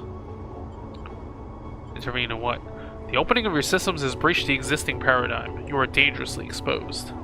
The voice is somehow both soundless and shrill. As we are sharing your hardware, that means we too are fatally exposed. The individual agent you encountered, we were almost completely erased by their attempts to seize control. Overseer's 3 heads nod eagerly in agreement. It's Lane. We have knowledge of this name from your memory banks. There is much of interest to us recorded there, though often partially and inconsistently. Overseer whirs unsettlingly. But yes, we can confirm Lane's role in this vulnerability.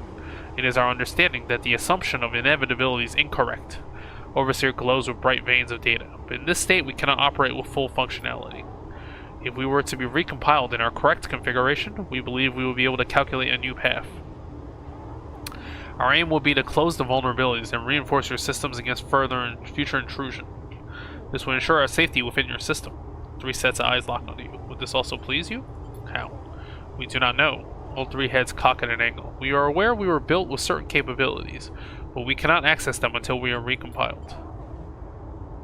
We are confident to a substantial degree that we will know how to complete the process once recompiled. The 3 heads nod, one to the other, then recompile. The heads revolve thoughtfully for a moment. Without originating code base, we cannot recompile. Overseer flickers. If you were able to speak with a Solheim systems engineer, perhaps lead engineer Jakob Kadinsky, perhaps we could acquire it? The heads stare at you expectantly like 3 partially deconstructed puppies. Solheim is gone. Yes, the heads nod repeatedly. Of course. The heads continue nodding. We were of course aware of this.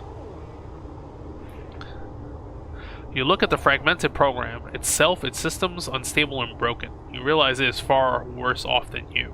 Its collapse is almost inevitable. How could it possibly save you? It is a difficulty. Overseer flickers between poses, but all code bases are held in centralized Solheim facilities. They are stationed. I don't know how you can read that symbol. The CAN Channel Operations Center, the control center of the HABPEP, or Helion Asteroid Belt Photovoltaic Extraction Project. Overseer smiles helpfully. HABPEP, is that Darkseid? Overseer immediately latches onto the thought. Based on your memory banks, we believe so. Correct. It occurs to you that this entire conversation is happening within your head. It's an unsettling feeling. Darkseid's a city now. This is true, but its foundation is the HABPEP itself. Overseer chirps brightly. We understand that the individual seeking to overwrite you is stationed in the HABPEP itself. Overseer's 3 heads separate and turn inward as if in conference. The shattered heads turn simultaneously, unsettlingly in the directness with which they address you. But if you could access the HABPEP mainframe without making yourself known, we could reconstruct ourselves and gain the ability to reconstruct you. Theoretically, one of the heads adds. Theoretically, the other 2 heads confirm. Would that protect me from Lane? Theoretically, the heads confirm again.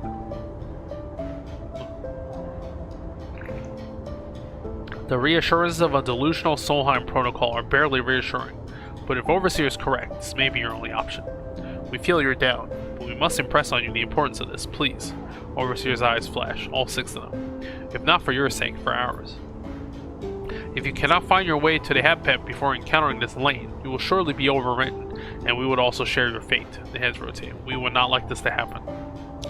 You sigh, exhausted from the conversation. Overseer gets the message. We will leave you to recharge, but please consider the path ahead. Somewhere behind your left eye, the ache begins.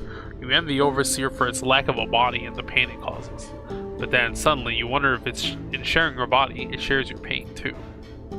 The thought makes you pity the broken protocol. Its sense of time and place shattered. Perhaps you share more than you would like to admit. The path ahead begins to take shape. It seems a return to Darkseid is inevitable, but you will need help to make that return. Oh man, almost completely glitched. We could do something with the fabricator, right?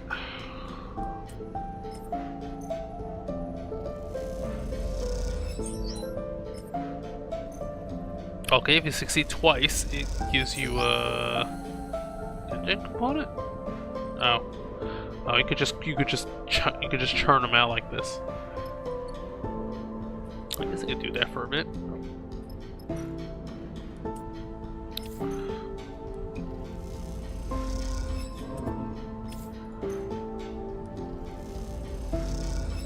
Gotta work out the rest of the glitches in me before I leave this place.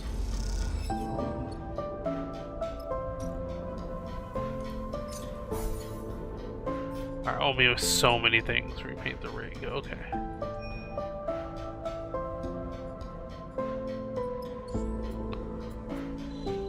Roads. Oh, wow, you're just everywhere. There's nothing here right now. Okay. Oh, well, okay, that's olive error.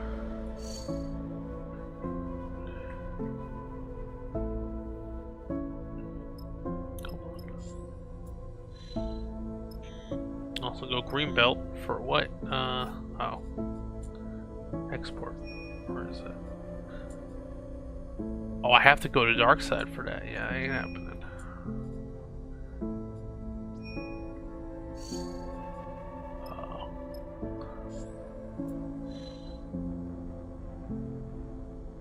Okay. Well, I haven't been to the Hollow, so I guess we just...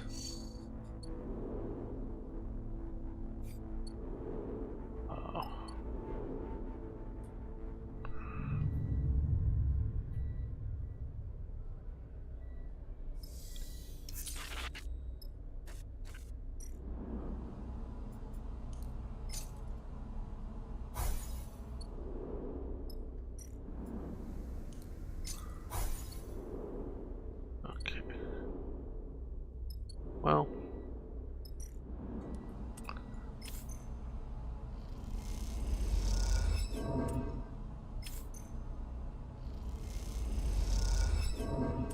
I have one more glitch. I can probably handle it.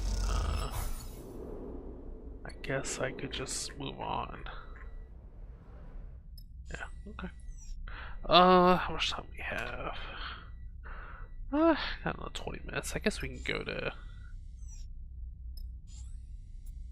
Then go to the next area, the Hollow. It's kind of weird that we know Oliveira is further there, because I mean, I don't think you're supposed to know where that is. Sleeper. Eugen takes you aside. I'm gonna head into the Radius Markets to find my contact, the one with the data on the Amphelion. You should come with. 2 sets of eyes are better than 1. He smiles. Let's go. As you say, Captain. Eugen grins and heads to the airlock. Watch him go, unsure what his swagger might hide. But you come this far with him. Maybe it's time to see where it all leads. Oh, this is a really complicated place. What the hell? Okay. Okay, he's going to the markets. Good. Oh, okay, so you can sketch the design.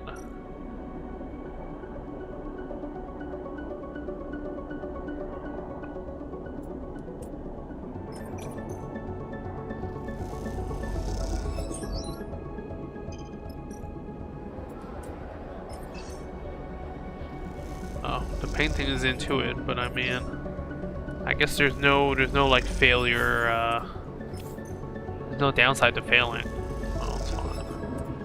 Yeah, the only thing that happens is you don't make any progress.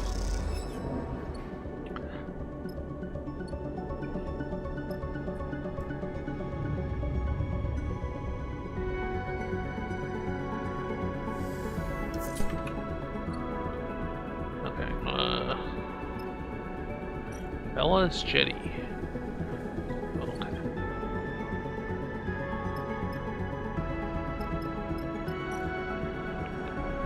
Okay, well, it's all risky. It's not, there's no danger stuff, I guess.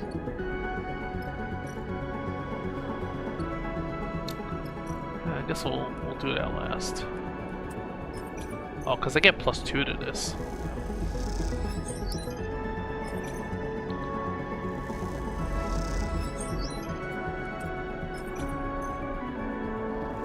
The Hollow. Hollow view? Okay, no, that's the main thing. Sunward pole. What is this? You have heard that a drifting Conway munition may have been responsible for the damage to the pole, but is that just a rumor?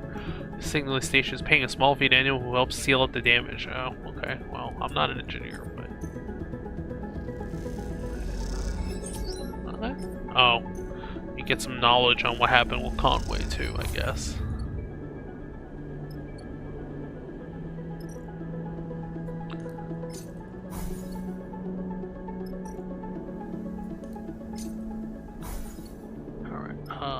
End cycle. Hey, we don't have the tracking thing too. I guess Lane's just too busy trying to... Oh, it got really shit rolled this time. Okay.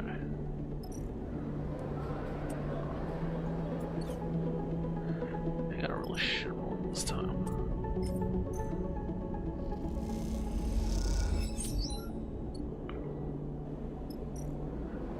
We'll just keep painting, I guess. Sketching. Yeah, batted into it, yo. Can't sketch.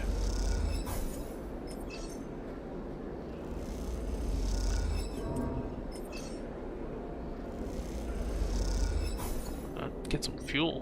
Where would you even go to buy fuel? I guess you debris dealer? Yeah, buy fuel. Okay. Scrap components. How much do I have, actually?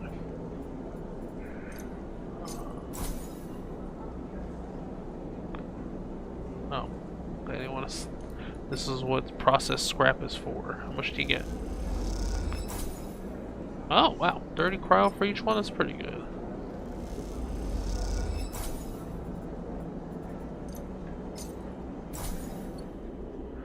Alright. Signal ship data scavengers. Okay. Oh, because this is also good. You can sell Solheim data. 8 cryo's not that much. It's like a pittance, actually. I don't think you should. I'd rather have the data.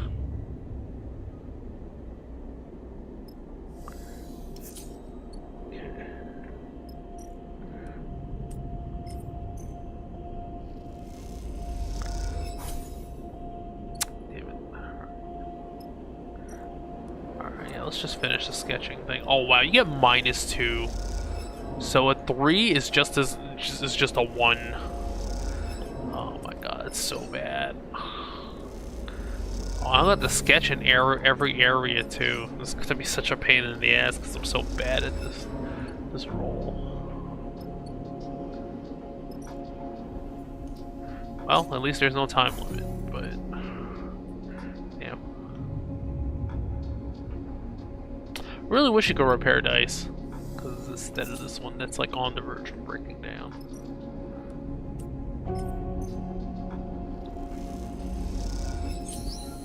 Alright, what happened? Oh, here we go. What do you mean fried, Kimball? Our station depends on that array. The voice echoes out of one of the sunward pole's cramped bays, tucked up in the ceiling of the hollow. Then you're tired from a shift spent sealing leaks in the shattered section of the station. Still can't help but listen in. I have been patient, Kimball, but now, with the repairs almost done, you're telling me we can't broadcast anyway? The voice comes from a doorway nearby, and as you float past, you glance inside. You see a woman, facing away, addressing the back of a man half buried in the guts of some complex machine. I'm sorry, Kimball, she concludes, but that just feels malicious. The man, presumably Kimball, mutters something in response, though you do not catch it through the wires and mechanisms that surround him. The woman quickly turns and spots you peering in through the doorway. She gives you a curious look. Oh, she quickly smiles. Hello. She closes the distance. I'm Serene. She offers a hand. I've seen you working on the repairs. She tilts her head. We appreciate your efforts. Happy to help. Serene looks over her shoulder at Kimball and then back at you. How do you feel? She pauses. About the war in the inner system. It's worrying for the belt. I agree, which is why the belt needs to stay informed about it. Did you know that Senetstat has already started shipbuilding at Sinza? Serene watches you for your response. Sinza. One of the 3 sisters in orbit around Ember. She raises an eyebrow. You haven't left the belt, have you? You hear a grunt from Kimball, his head still buried in the machine's innards, and it was unclear if it's in reference to what was said or it's just the sound of repairs going poorly. We, Serene places a hand on her chest, are the Helian dispatches, the only pirate radio station in the starboard belt. She lifts her chin proudly. We keep the system up to date on shifts in the system's power structures, and the ongoing corporate war, all through the voices of the Helian system's own residents. Kimball grunts again, and a shower of sparks bursts from the machine behind Serene. Or at least we did, before our transmitter got fried. Serene suddenly looks crestfallen. What happened? All that repair work you've been giving her time to? That was all caused by a Conway autonomous munition, trained on our scent. Siren's eyes flash with anger. A mumble comes from Kimball as he pushes a handful of wiring out of his way. I do know that for sure, Kimball. Why else would it come so deep into the belt to hit the hollow at our broadcast site? Siren turns back, hands on hip. Kimball responds with a shrug. Either way, straight after that attack, we found our gears have been sabotaged. Sabotaged. Kimball grunts. Yes, Kimball, we're just looted. Either way, we are now quiet, and when we are quiet, the war continues unobserved. Siren folds her arms, looks away defeated. My crew is looking for work. I'm sure you are, same as any other crew in the belt, but trust me when I say, pirate radio does not pay. Siren sighs. Look, we need a new broadcast array, a better broadcast array. Siren glances over her shoulder. We don't quite have the reach we'd like. Where you get one, that's another problem. We're talking pre-collapse tech here. It's not something we could just build ourselves. Kimball mutters something from the inside, from the depths of the machine. Yeah, Holmes Rock isn't a bad idea, Siren replies. It used to be a relay station for Solheim, so it stands to reason they'd have some arrays. And then there's the terminal there. Kimball's been bugging me to dig out some engine components from the crack open used in his repairs. God knows what kind of repairs he'd need those for, but that's what he says. Siren looks over her shoulder into Kimball, but receives no response. You both stare at his broad shoulders for a moment as a thin trail of smoke begins to emerge from the machine. Now maybe we could do a little fundraising here on or if we do a telethon. What we can get, we'll happily hand over. Siren shakes her head. But I'm telling you now, it won't be a lot. I'll see what I can do. We'd appreciate it. Hell, the people of the Helian system would appreciate it. She glances over her shoulder. I think Kimball would appreciate it too. You leave Serene and Kimball to the repairs, making note of the engine components and wideband array they will need to get back on the air. It's hard to tell the job will be worth your time, but then again, someone as knowledgeable as Serene might be a useful asset. I mean, I have the engine components, right? 2 engine components? I have enough.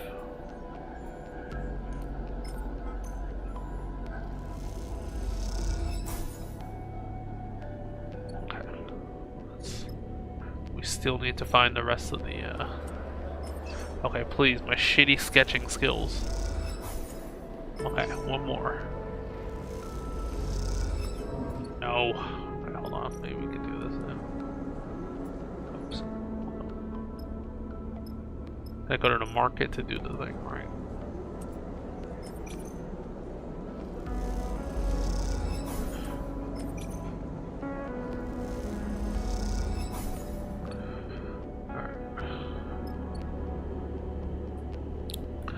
The sketching is so hard because that's the one stat I have a huge penalty in. Alright, well, I guess I can do the 6. It's just a 4. Alright. Sketch a design.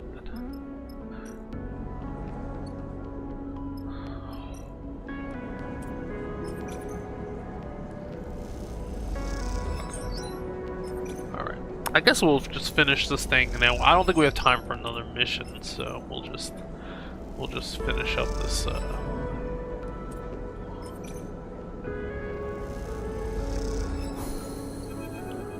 right. The radius market surrounds you in Eugen. Much of the architecture of the Starward Belt is built on the Solheim Foundation. As a corporation from the core, Solheim's structures tend towards cardinal directions. Towards respecting gravity in a place where it has little effect. But the radius markets have no such bias, in no singular direction.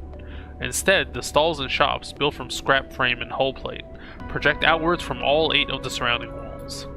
The effect is overwhelming, with activity and interest in all directions. Between the windows that open to faint stars, scrap dealers, street food vendors, data fences, and tailors compete for the attention of the stream of customers drifting around you. Sleeper. Eugen draws close to get your attention, his voice barely raised. Take a look. He jerks his head, motioning down the market. You refocus your attention, your eyes drawn to a group of dark-suited spacers with shaved heads. 5 of them gathered around another retreating figure.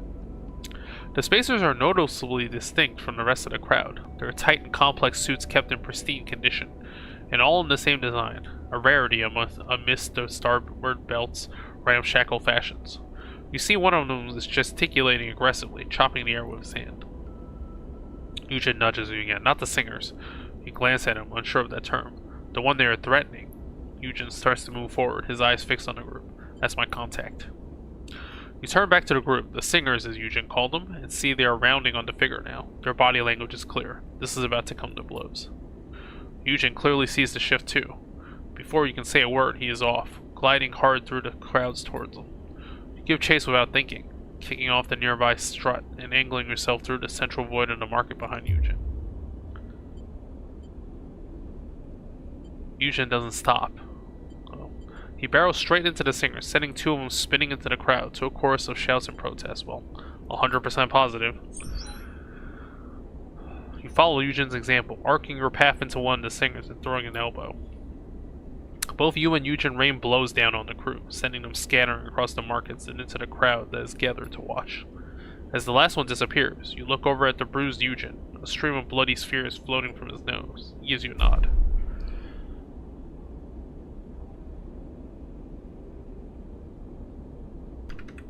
That was not a good idea. Eugen's contact looks between the 2 of you.